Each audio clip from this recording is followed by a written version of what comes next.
catching this live. I want to appreciate you. Right now, there's nobody in, but that's okay because I know my followers probably are still at work if they're in the US or they're asleep now if they're on my side of the world. I'm filming this video in Istanbul, Turkey. It's 1 a.m. I still got a lot more classes to do. I work late at night because my students are on the other side of the world. But salute to everybody who's been showing me love and support lately. You know, Craig Mack, Layberry, Matthew Nelson, Ozzy. Man, shout out to all of y'all who've been supporting, man. I got this message, I think it was from Craig Mack this morning when I ran through my comments real quickly about the Alabama Riverboat brawl. And you know, I didn't want to talk about it because usually on my channel I try to keep it academic and I try to keep it, non clickbaity. I'm going to keep it real with you guys. But, this is my old passport. This is my old passport. I'm trying to block out the info. Hold up. I hope I don't get doxxed or nothing. Anyway, I'm really from Alabama, if you can see. If you can see this right here, I'm really from Alabama. Proof is in the pudding, man. I'm a Southern baby. This is me with my locks when I had my locks back in the day. This is my old passport. Guys, when you travel a lot, your passport, once it expires, you take it back to the embassy. They stamp, they punch holes in it. And that's how the U.S., disqualifies your passport. Anyway, listen, this Alabama Riverboat brawl is hard to say. That's a tongue twister, right? Alabama Riverboat brawl. Fight. Let's just call it a fight. They were scrapping. And listen, I wanted to do the live stream today with the computer, but I'm still figuring out YouTube. I'm not a tech wizard or anything. That's why my videos are real raw, real, true. But I got the video pulled up. I'm going to give a live reaction to it. I'm sure everybody's seen it. I don't know if YouTube will demonetize it, but I'm going to show it from my screen here on the computer and give a live reaction to what I saw because it's actually pretty hilarious. You know what I mean? Let me clear out some stuff on my desk because it looks real messy.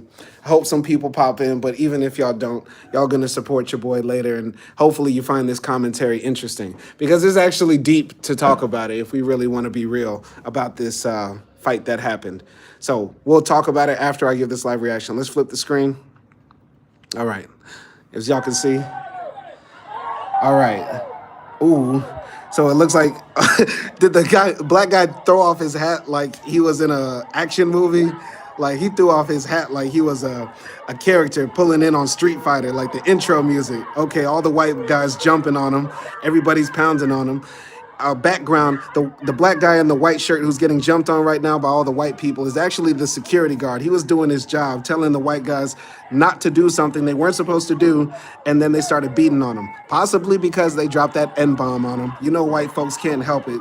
When a black man, is given authority over them, they have to just be disrespectful. But the funniest thing is this guy, Aqua Negro, popped up out of the water, man. Every slave that was ever overthrown on that boat, he popped out of the water. He's coming to avenge his ancestors and protect his brother. He has emerged. Aquaman has emerged, and he's ready for the smoke. Oh, God. All the white folks and some other black people out there standing up for the brother, and they mobbing now. The Black Avengers have arisen. Wakanda is here. Now, who got something? Yeah, y'all on the boat talking real spicy. Knocked them out. Ooh, yes, Lord. Yes, Lord. Let's talk. I would have hopped on the boat, man. Let's go. It's Amistad, baby. We gonna turn this boat over. That's right. Okay, they really scrapping. They scrapping for real. The police are out here, but they don't give a what. Yo, they really rolling. They really rolling. People got the cameras out. Brothers, at this time, black men, ain't no camera should be out. We should be throwing them hands. Throw them hands, man. There was a lot of drama going on. Looks like women were getting slapped and knocked around, and people are getting knocked into the water. It was crazy. This is a brawl for real, for real. They were not playing. They are not playing at all. This is something serious. This is something serious. I'm glad the police didn't start shooting, and I'm glad, nobody really got, shots didn't get let off, because in America, that could definitely happen, especially when we have black people involved in fights like this, Like, it's very possible that this could have ended very badly. I know that some people probably got arrested behind this, and a lot of people seriously got hurt, But it's not cool. It's not cool for the police to start shooting, which often happens in America, unfortunately. All right, so that's the fight. You know, we're not going to keep on justifying violence, and hopefully YouTube doesn't demonetize me. But anyway, I got one person in here. You know, leave a comment. You know, let's see the chat. I don't know how to look in the chat. I don't know how to see the messages in the chat right now because I'm on my phone, guys. So y'all could be talking crazy to me. I don't know what you're saying right now. I don't know how to see the chat. All right. Maybe the chat pops up while I'm talking. Anyway, whoever's in here, salute for watching. Listen, listen, listen. We do not condone violence on this channel. We are all anti-white supremacists on this channel. Period, period. I see two people logged into the chat. We just got finished watching the video. Maybe you could rewind it to see the video and the commentary. But we talking about the Alabama Riverboat brawl. Now, let's just talk about this. I'm really from Alabama. Alabama is in the deep South. It's one of the most racist places in America, period. Like, when we look at all those videos of Martin Luther King marching and all the civil rights activists getting dogs sicked on them and stuff like that, that was all mostly Alabama, Mississippi, Georgia. You know what I mean? That's the front line of white supremacist racism, terrorism in America, right? And even though I was born in Alabama, I'm gonna keep it real with you. I only lived in Alabama until I was about 2 years old. Then I moved to Louisiana. And then when I was about 9 or 10, I can't remember exactly, we moved to Texas for a year. Then we bounced back to Louisiana, right? I've grown up my whole entire life surrounded by racist ass white people, racist, white supremacist white people. And it's crazy when you grow up in America, in the South. It's like, how can I say this? White people live a totally different life than black Americans, right? Like growing up in Monroe, Louisiana, if you go down one street, like, cause we have a few main streets. I haven't lived in Monroe in a while, but if you go down certain main streets, once you cross those railroad tracks, all the houses just become dilapidated. You go from looking at these two-story mansions, and then right across the railroad tracks, you're looking at houses that you would think are shanty towns in Johannesburg, South Africa. It's crazy when you really think about the type of depravity that happens in America and the type of oppression that happens to black Americans. And the white Americans that I know in the South, they are some of the most wicked and racist people that you could ever imagine. They have no problem, just basically living totally separate lives, calling you nigger, feeling like they're lords on earth. It's insane. Like, they will drive past in those pickup trucks and yell nigger at you for no reason. And you know what's actually funny? Seeing this Alabama Riverboat brawl, it reminded me a lot of some times when I was growing up, right? Because we were actually fortunate, right? So even though I grew up black in Monroe, Louisiana, racist ass Louisiana, I did grow up like in an area called the Garden District, which is actually like a working class to middle class neighborhood, right? And I've never been shy about my background or how I grew up. My dad is a cardiologist. My mom works for the government. So we generally had good lives growing up. And I was fortunate and blessed to get a good education. Like, we were like, middle class, sometimes lower middle class, but we basically got by and had good lives. So I grew up a lot around these racist ass crackers in closer proximity than some of the other black people who came to the same high school I went to, but then they went back across the tracks and were just surrounded by black people in poverty and shit like that, So growing up in the Garden District, my dad was fortunate enough to have a boat, right? A Mastercraft that was, I don't know, meters or yards, but it was a pretty decent boat. Like, it's a luxury to have a boat in America. Like, I imagine in any country, not most people have boats. And so we were the only black people that I ever saw growing up that had boats. And we would go on the Washita River, right? And the Washita River is the main river that runs through Monroe, Louisiana, and probably through the whole parish, which is why the city I grew up in, Monroe, is in a parish called Washita, right? And on the weekends, my dad would kind of force my mom, my brother, and me to hop in the boat in the Washita River and drive down to the sandbank.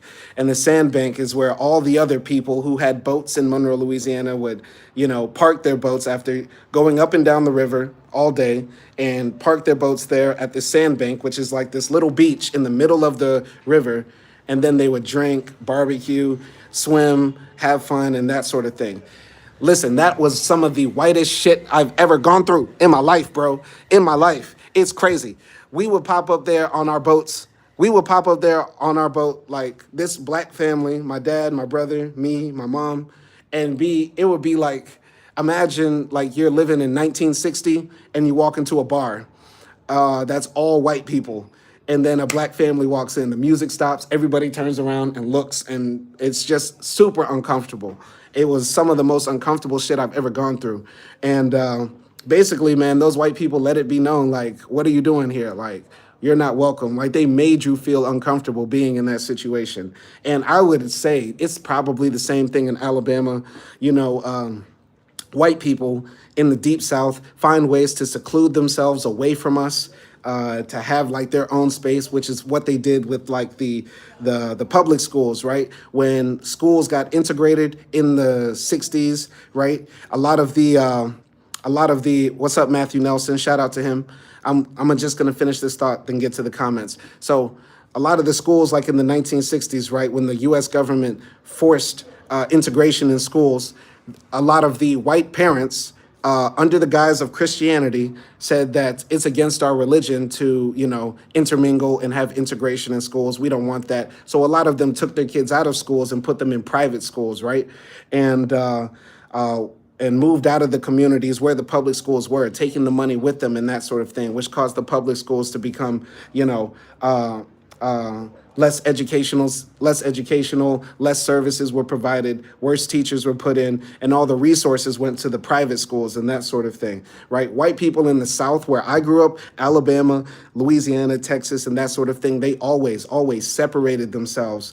And when we talk about these boats, these wealthy luxuries that people have, we know that a lot of white people own boats and not many black people own boats. So I'm pretty sure the white people there were very uncomfortable having black people around, because this is supposed to be one of their private spaces. All right, let's get to Matthew Nelson. Good evening, Simon. Do you think that the American South is much more racist than other parts of the country, or the entire country equally racist? Very, very good question, Matthew Nelson. Listen, I'm just one guy with an opinion. I do feel like I'm more educated and qualified to talk about racism and anti-blackness, because it's something I think about deeply, I wrote about deeply, but I don't consider myself to be an expert, Matthew. So I just want to let you know, and everybody know this, I'm just one guy with an opinion, you know what I mean? And I have certain beliefs, but I encourage you to read more from different scholars like Kimberly Crenshaw, Ibrahim Kendi X, I hope I'm saying his name right, and Lamont Hill. There's a famous academic. Come on, man. Michael Eric Dyson. Read some Michael Eric Dyson. Listen to those brothers, Cornell West, that sort of thing. But I'm just one guy with an opinion. But I'll say this. In my opinion, the entire U.S. is a white supremacist, racist nation. When we look at the policies of how policing works, the criminal justice system works, the education system works, right? There are unfair advantages that happen to black and brown people in the United States, but specifically the brunt is on black people, right?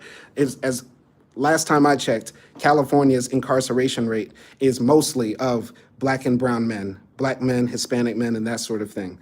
It's way worse in the South, but it's still disproportionately wrong when we compare it to what happens in other parts of the world, right? The U.S. in general incarcerates a lot of people, but unfortunately, a good amount of people who are incarcerated, unfortunately, in the U.S. are minorities, right? Black people, brown people, and other sorts of ethnic and racial minorities. We do live in a country that vaunts and lauds whiteness, right? Like, come on, look at all of our presidents. Most of our presidents, most of our elected representatives, most of the people that have wealth, most of the CEOs, most of the presidents of major companies, most of the influencers in our country are, white heterosexual men. This is a statistical fact.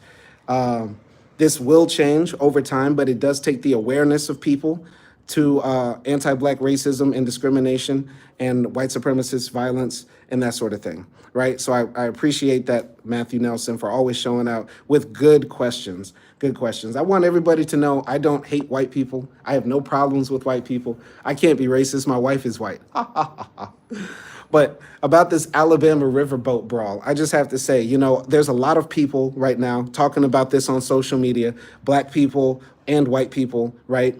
And a lot of the black people are like, making jokes about it, the Black Avengers are here and they're saying, this is black unity. And I think a lot of black people, especially black Americans, are happy a little bit to see this because you know what? We're just so tired of getting beat down by everybody, beat down by the police, shot by neighborhood watch guys like George Zimmerman, shot in the back by police, killed in supermarkets like Peyton Gentrin, shot in church like what Dylan Roof did in South Carolina. A lot of black people are just tired of always getting beat down. So when we do see acts of resistance, we do get happy, right? Because we're the underdogs.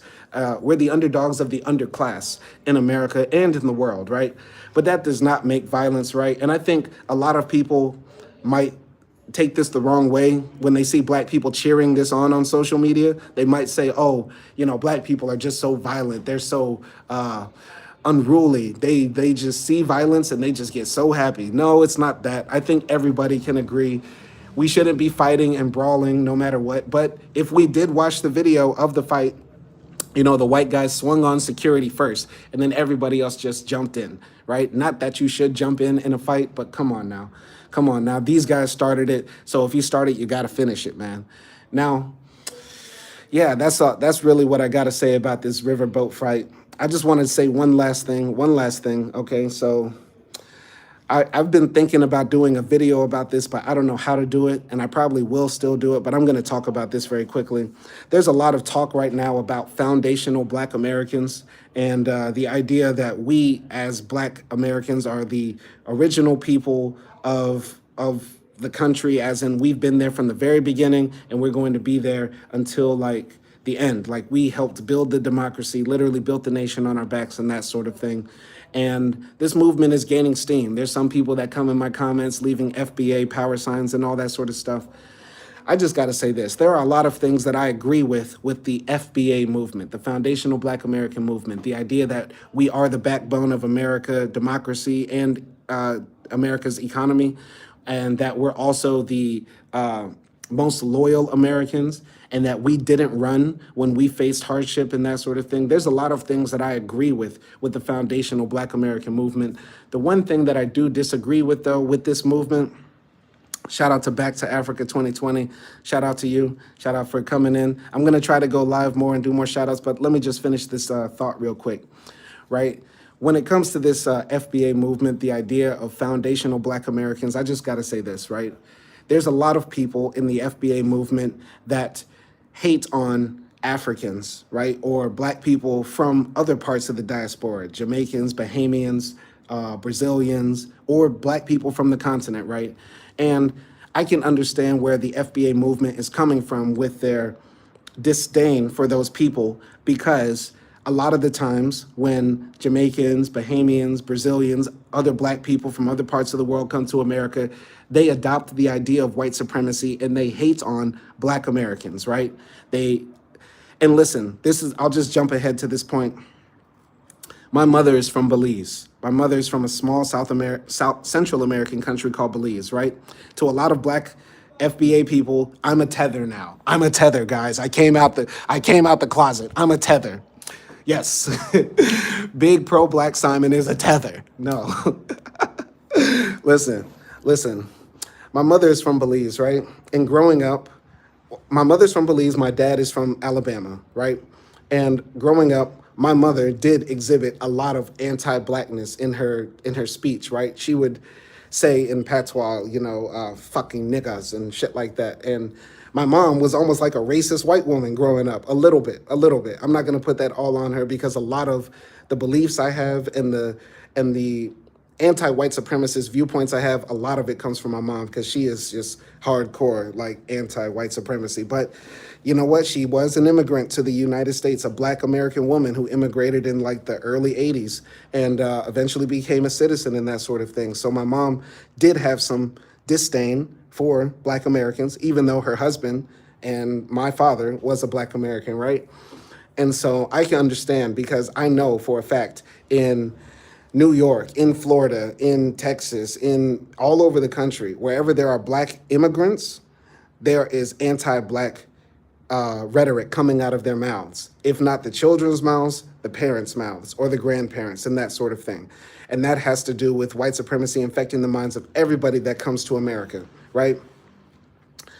But I do not for 1 second give up on the idea of a pan-black perspective, right? There are black Americans who are infected with white supremacist thinking. Candace Owens, Clarence Thomas, the economist that everybody quotes, and they say he's the one. You know what I mean? I'm gonna get to all the comments. Let me just get to this point. There are a lot of black Americans who are white supremacists in thinking and in speech, but do we give up on those people? I want Candace Owens to be free of white supremacist thinking just as much as I want my brother, my mother, and my father, and you, if you're watching, if you're a black American or a black person in general, or a white person. We need to defeat white supremacy. We don't need to defeat each other. And a lot of people in the FBA movement hate on other black people for, my opinion, silly reasons. And a lot of the same talking points that white people use. A lot of FBA people make jokes about Africans as if white supremacists don't see us all the same, right? Like, I went to Africa and I spoke explicitly about what I disagree with the white supremacist thinking that I saw in Africa, right? Like, I saw white worshiping, skin bleaching cream, skin bleaching soap being sold, white people being chased down by black Africans for pictures and selfies and begging for money. The type of self-hate that we in America fought against for centuries is still happening in many parts of the world, right? I've been to Asia, I've been to Africa, been to South America, been a lot of places, man, and I've seen white supremacy infect the minds of people, and I got stories for days to share with you about that. But I don't give up on people, and I don't think that's right. And listen, like I said, I'm a tether, guys. I'm a tether. I can never be FBA anyway, so let's just keep it a buck.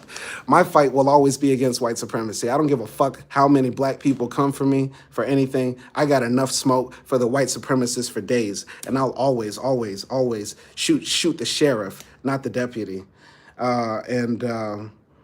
Yeah, man, that's just all I got to say about FBA. Let me get to some comments. So back to Africa 2023. Greetings, bro. Salute to you. Don't know who you are, where you're from, but yeah, I'm definitely going to come back to Africa. Looking to go to West Africa. I know it's hot right there because of the coup in Niger and the instability in the region, but definitely looking to go to Africa, West Africa. I was in Ethiopia last on a layover, and I was so mad that I couldn't get to stay, man. Don't tell my wife, but man, those Ethiopians, they put energy in my fallopian. No, I had a good time in Kenya, not a great time in Tanzania, great time in Mauritius, and I have general love for Tunisia, good and bad. So I got a lot of time I spent in Africa. I got stories for days for Africa. So Kevin T says, I identify as ADOS, which is the same as FBA. Listen, I forgot what ADOS stands for. American Descendant of Slaves, yeah. Listen, the ADOS movement, the FBA movement, all these movements, I think that they are coming from the right place. But where they go wrong is where ADOS and FBA start adopting right-wing, white supremacist talking points. When they start saying, you know, stuff like, we're not going to vote until we get tangibles. Y'all stupid.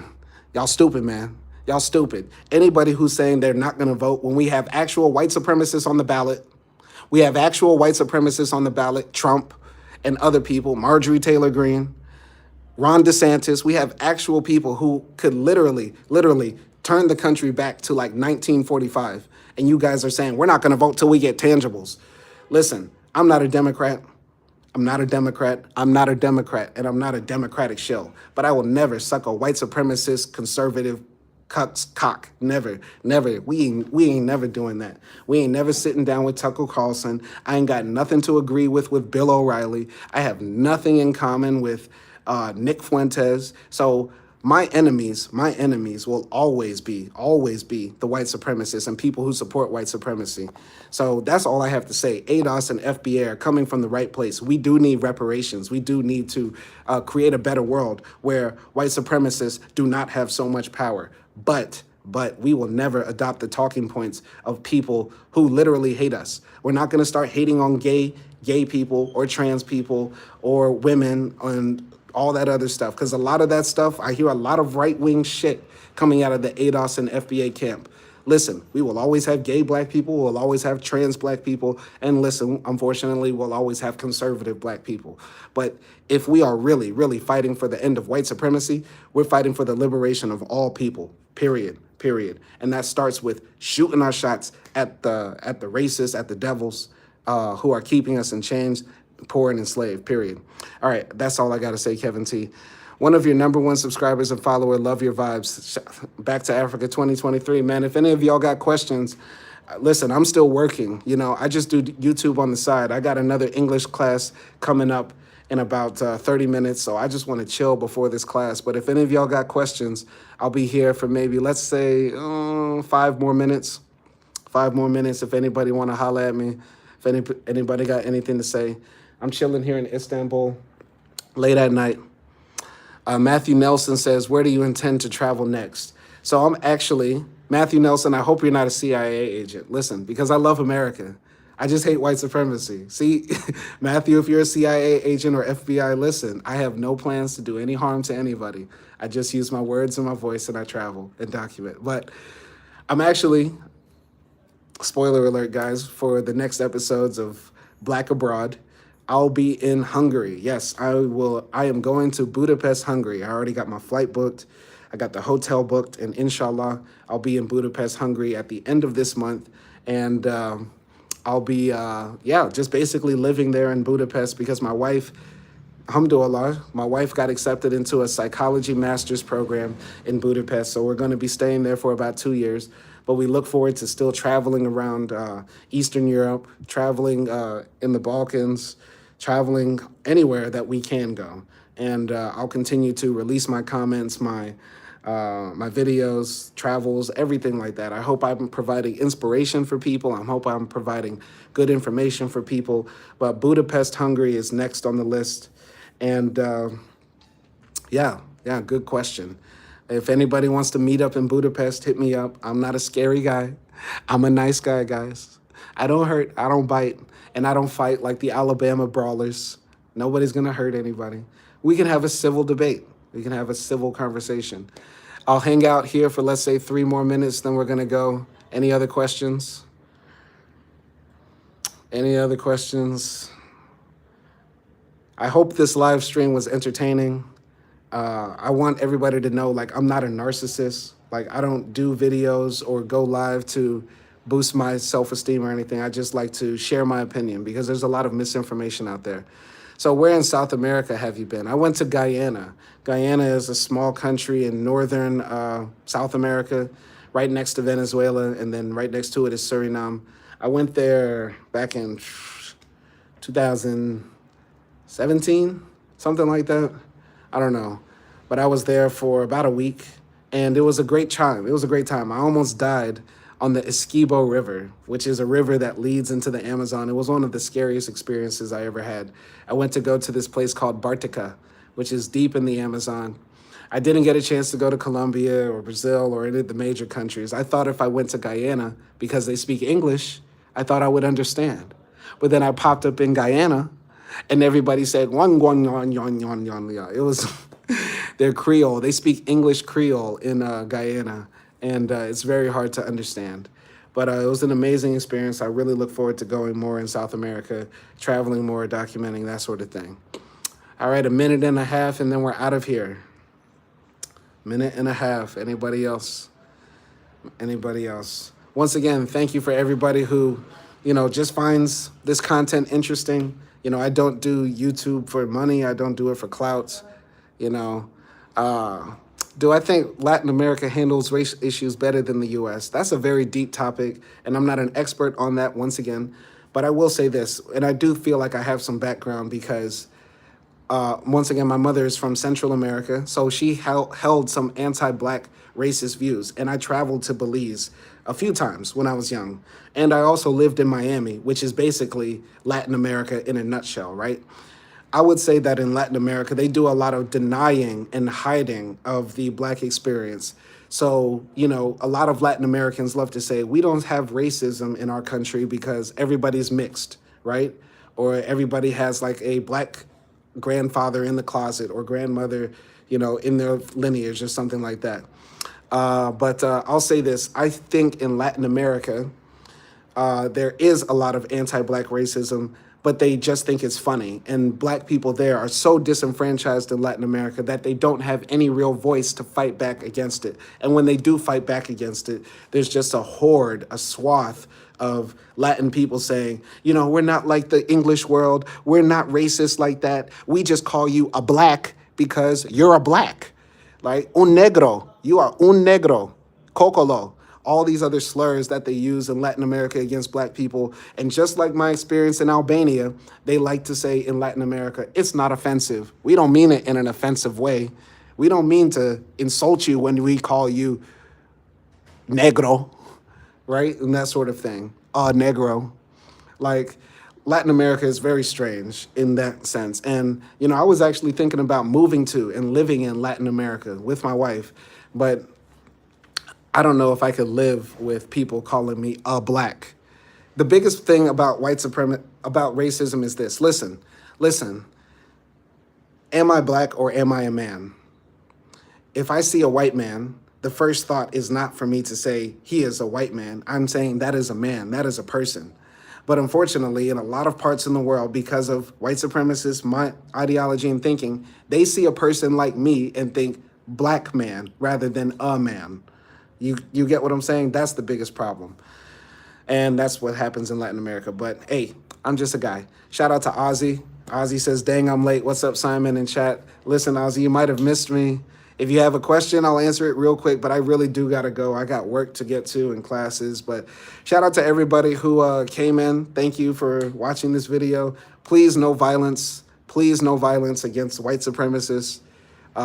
Don't let people get under your skin and make you act out of pocket. That's my final lesson for today, guys, or my final words. Just be cool with everybody, treat everybody with respect, and peace. Hope to see y'all next time.